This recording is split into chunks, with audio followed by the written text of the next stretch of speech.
आप लोग अगर नया है मेरे चैनल पे तो आप चैनल को सब्सक्राइब करना ना भूले और अच्छे से ऐसा ही वीडियोस में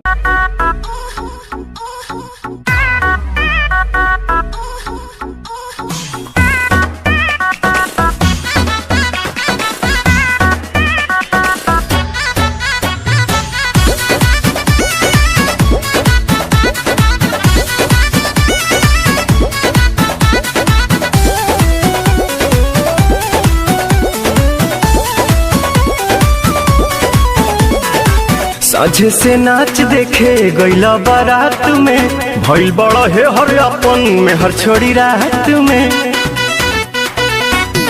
हाँ, साझे से नाच देखे गईला बारात में भइल बड़ा है हर अपन में हर छोड़ी रात में।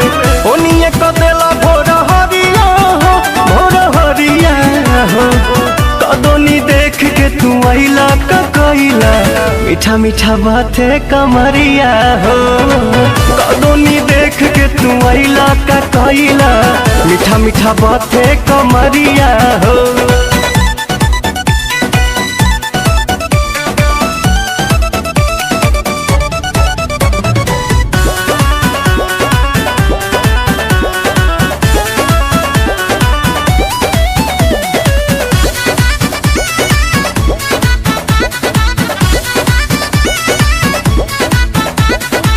बालो न होश में मातल तू जोश में लागे न दे भैये ये राजा जी मुआइए दे बाका कि कम जहुआइए दे बाका कि कम जहुआइए दे बाका।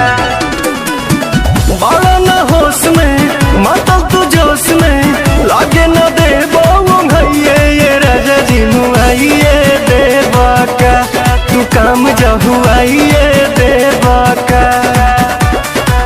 जल्दी तक खुलती ना के बड़िया हो कदोनी देख के तू आइला का कइला मीठा मीठा बाते कमरिया हो